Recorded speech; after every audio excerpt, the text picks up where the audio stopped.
The army jackets, the match and shit like that. Nas got super jiggy with it. I got to give it to Nas. I know I was buying shit that Nas. The narrative you want to paint, you still got to listen to me talking to you right now in 2025. What I did for Nas probably never been done for him in his life. He's never been that viral at all, ever. He's rich as I won't give it to him. But in that day, in the 90s and shit like that, we was trying to buy everything Nas has, from the Helly Hensons to the rugby jackets. Nas had that B-boy. Jim Jones is making noise again, stirring up the scene like hip-hop's public enemy #1. After years of throwing shots with no response, it looks like Nas finally clapped back at him, ending that long, one-sided feud with the Queensbridge legend. Now it's June 2025, and out of nowhere a wild clip of a Jim Jones fan has gone viral across TikTok and YouTube, and people can't stop talking about it.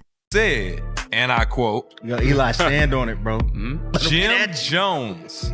Who was the old nigga? So you coming back into the old era. I grew up on Jim Jones. Okay. You saying Jim Jones has more hits than not. For anyone confused about that viral video, the whole argument actually kicked off on an episode of Drex's Don't Quote Me podcast. They brought on a young guest out of Atlanta who dropped a wild hot take, and it spread like wildfire, echoing through hip-hop circles, Twitter feeds, and the entire rap game. Never in my life said at a party, yo, throwing that Nas right now. Okay, and I never did. During the podcast, one member dared to compare Jim Jones to Nas in terms of fame and relevance. That was all it took to set off the 32-year-old guest, who's a hardcore Jim Jones fan, sending him straight into full beast mode on the mics. From New Jersey, ballin', we grew up on ballin'. That's one. We did not grow up on One Mic. Even though I went back and listened to One Mic, and that's a good song, it's a classic song, we grew up on. Only 6 days after that clip blew up, Jim Jones popped up on Fat Joe and Jatakus's podcast, stirring the pot even more. He boldly claimed he's not just better than Nas, but also more viral, more relevant, and way hotter right now. That's probably never been done for him in his life. He's never been that viral at all, ever. Ever. He's never been talked about like this ever in his life. Now, has Nas reached out to you? You did. The last time he was in some like this where people were comparing when him and Jay was beating on him. After that young man's clip went viral, the internet went wild, especially Nas fans who ate it up instantly. Many said his word should have never made it on the podcast in the first place. And ever since, trolls have been on his neck non-stop. But believe it or not, that was just the beginning. The drama only got messier and started setting social media on absolute fire. That are also not around anymore. Been gone. Diamond, 5-time platinum, 4-time platinum, gold artist. I've seen it since 1997. Gone. I'm still. Since that podcast clip went viral, Jim Jones wasn't about to let his young supporter take all the heat alone. He jumped right in and dropped his own explosive 2 cents, controversial enough to stir the pot even more. If you gonna talk about me, I'm gonna always talk my shit. You know, I know how this game goes. I don't want nobody to think that anything that I've done was me starting. That was just me being asked a question and me answering as a man. He slid on to Fat Joe and Jatakus's podcast and turned the heat all the way up.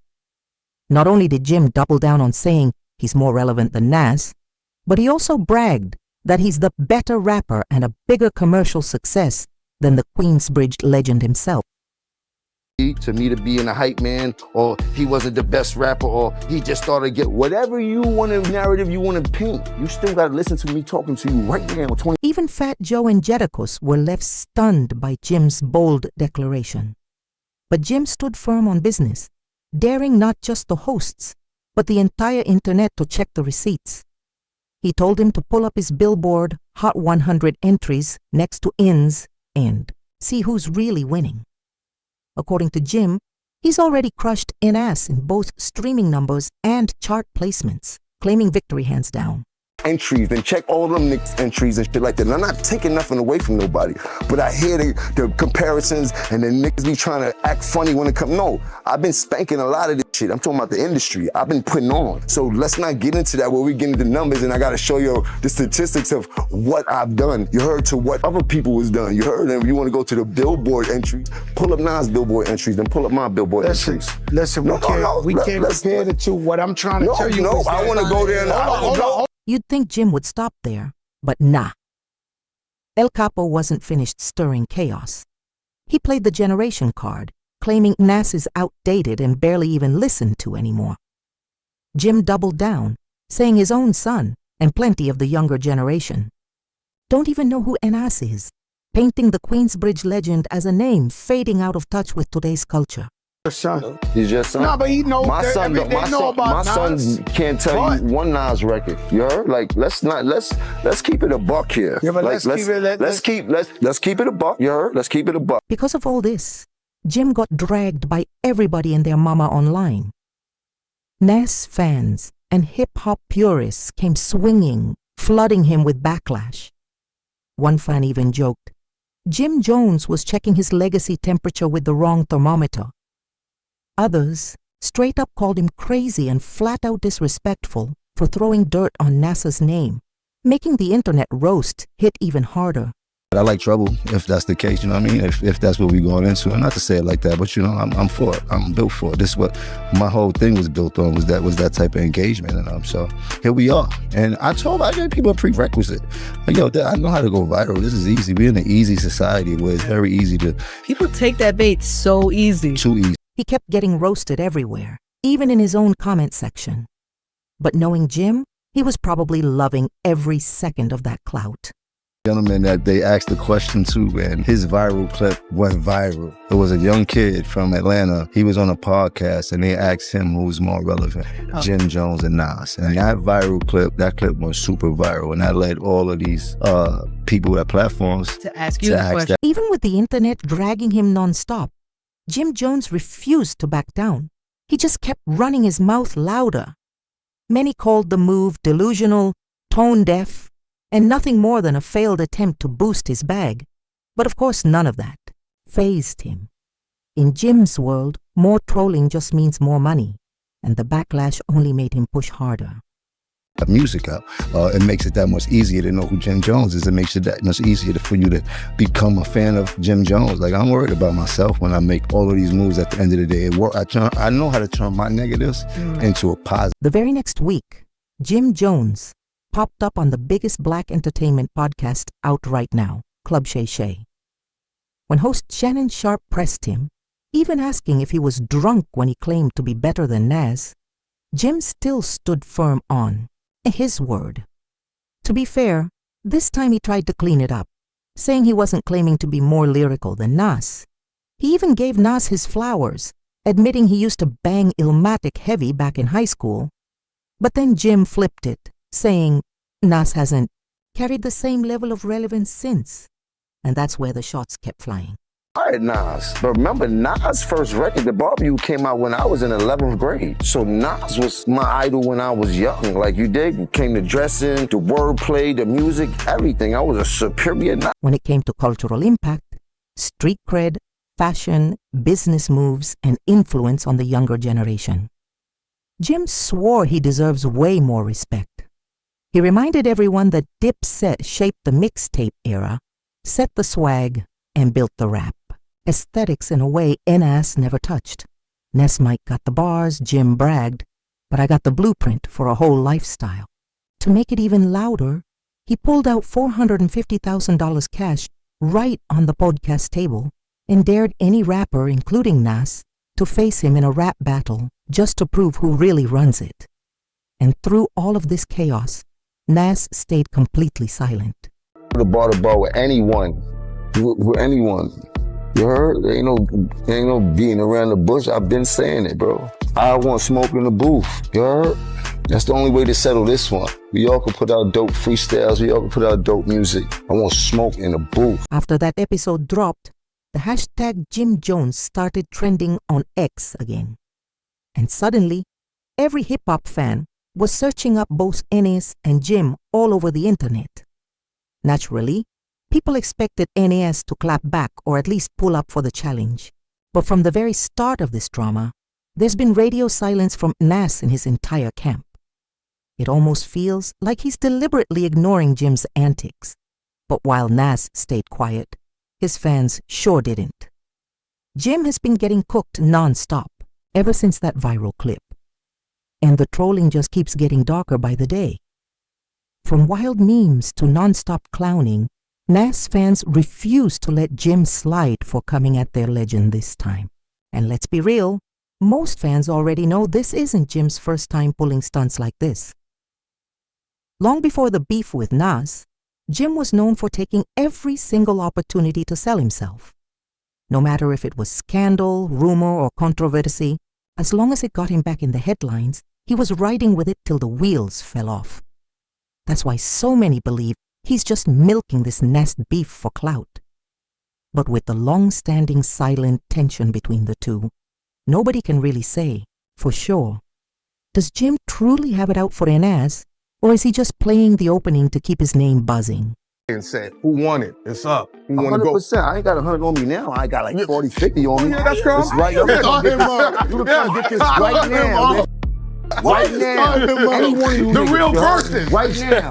And it ain't a money thing, but this is here. You heard? If you want to get busy, is the money on the line. Any one of y'all from my era. Whatever was running through Jim's head when he decided to respond to that viral clip, he definitely didn't expect it to explode the way it did. He later even admitted that much. Meanwhile, Nas fans flooded his comment section, dragging him with every name in the book and trolling him across every corner of the internet. Jim claimed he didn't see such a furious response coming, but he insisted he knows exactly how to spin it, turning all that negativity into streams, attention, and most importantly, money. Wave, but it didn't carry over the way that we seen other artists carry over that was supposed to be in his position. He was supposed to be a leader of, he didn't get to finish his mission. Really, I don't care about that part. You think? Things got even wilder when Jim finally admitted he might have exaggerated his own status just to milk the viral wave. In an interview with Angie Martinez, after she flat out accused him of trolling, Jim didn't back down. Instead, he laid it out, saying, "We are in a community where everything turns viral and everything viral turns digital, and digital ends up with streams and turns into a revenue stream for me." He basically confessed he was flipping the whole moment into money. We're in an easy society where it's very easy to... People take that bait so easy. Too easy. It's a little scary, but you seem to not, I mean, you clearly are not afraid of it. But I see you also seem to lean into it. Sometimes. Yeah. What do you get out of that? A few days later, Capo jumped on IG again, admitting he only used the heat from the beef to go viral and push his hustle. But fans weren't buying it one bit. To them, Jim had just made the biggest mistake of his career by coming for Nas yet again. And this time, the backlash was even louder. Naturally, everything viral turns digital, and digital ends up with streams and turns into a revenue stream for me, of course. And I'm so on everybody's Explorer page. I'm at the top of this page. I'm at the top of that page. So whether you like me, don't like me, know who I was, and now find out who I was, one click away from making me. Remember, Nas hadn't said a single word through all this. At least that's what everyone thought. Then out of nowhere, a new verse popped up on Raekwon the Chef's track after it leaked. And let's just say things got real messy. An alternate version hit the public, and Nas could be heard dropping lethal sneak disses, rapping if the shoe fits, "This is for you." Suddenly, the silence wasn't so silent anymore. Records, platinum records, gold albums, platinum albums. You know, me, Jim Jones. No diplomats, no nobody else. Me, Jim Jones. Check my track record, then check everybody else. Hip-hop fans went crazy trying to piece it together. And to most people, the target was obvious. The shoe had to be meant for Jim. The excitement was real, with everyone hyped that this could finally explode into a lyrical battle, since Nas had just fired back for the very first time. And let's not forget, Nas is a vet when it comes to lyrical warfare, while Jim has been acting like he's ready for all the smoke anyway. But here's the thing. The beef between these two didn't start yesterday. It didn't even start this year. This tension has been simmering since way back in the early 2000s. The original beef wasn't even with Jim at first. It was with Cameron, Jim's deep-it brother, during an era when the rap scene was stacked with tough competition. Back then, Nas was riding high with back-to-back platinum albums like Stillmatic and Godson, while Jim Jones was just starting to find his lane and would break out a couple of years later. The spark came in 2003 when Cameron dropped Come Home With Me around the same time Nas had released his project. Cam felt Nas was overrated and even mocked him for being fake deep. Nas clapped, back by calling Cam whack. And just like that, Jim Jones inherited the beef out of loyalty to his Dipset family. What started as crew loyalty would eventually evolve into Jim versus NS. And decades later, it's still alive. This might sound twisted now, but back in the day, the rap game ran heavy on loyalty. If you repped the crew, you were expected to ride hard for your brothers no matter what. So maybe, just maybe, Jim's stance wasn't completely off from the start. If Cam had smoke with Nas, then Jim was ready to carry it too. He wasn't having it with Nas, so he decided to go head to head. At first, it came off subtle, but everyone knows Jim ain't built to stay quiet for long. That was the beginning of his dices, lines, and tracks aimed right at Nas. Through interviews and freestyles, Jim started slipping in light jabs, mocking so-called fake smart rappers, and clowning super-conscious artists in ways fans immediately connected to Nas, who dropped freestyles, backed Cameron's mix taps with more subliminals, and even went as far as threatening to pull up in Compton just to double down on his words. Meanwhile, Nas rarely answered him directly. But fans weren't blind. They caught the subliminals too. Anytime Nas rapped about whack crews or wannabe Harlem gangsters, the streets knew he was firing at Dipset and Jim Jones without ever saying their names. By 2010, the beef looked like it had cooled off. Jim even called Nas one of the greatest MCs of all time and admitted he wished things between them had gone differently. But fast forward a decade later, and suddenly the feud reignited thanks to hip-hop legacy debates, the rise of podcasts and non-stop rap chatter on Twitter. Old heads and new fans started revisiting the Nas versus Dipset saga, and Jim wasted no time jumping in. On platforms like Rap Caviar, he got real loud, questioning why Nas is always ranked in people's top 5 rappers list, saying flat out that nobody plays Nas in the clubs or in the streets anymore. To stir it even further, Jim ranked Drake above Nas when talking about the all-time greats. And of course, the backlash came heavy. At the same time, nobody was shocked either, because if there's one thing Jim is known for, it's being a die-hard Drake loyalist. That's all I'm doing is popping my shit, and this is what hip-hop is about. But for the most part, I got no problem with Nas. Shouts to Nas, shouts to all of them guys. Who's most like influenced you now that you said that? The rap world has been locked in on that leaked snippet, with fans hyped it could spark an official disc battle between two legends. But up to now, Nas and his camp haven't said a single word to the media. That hasn't stopped his fans, though. This time, they're not waiting for Nas to clap back. The entire rap world has been cooking Jim non-stop, dragging him from every angle. And honestly, there's only so much a man can take. Jim has witnessed firsthand how far Nas's fans will go, practically fighting to put his head on a platter. And just when it looked like Jim got exactly what he wanted, attention, chaos, and headlines, he suddenly started backing away, finally waving the white flag on this never-ending one-sided beef with Nas. Many people love Nas. But people, and I'm watching people go absolutely back crazy, like, oh damn. But it's what. So far, Jim has dropped a couple posts trying to spin the whole drama as nothing more than marketing, straight up clickbait to boost himself. But one thing is crystal clear: trolling Nas turned out to be one of the worst mistakes he could have made. What do you think? Was this all clout chasing or a serious shot gone wrong? Drop your thoughts in the comments. Don't forget to like, share, and subscribe.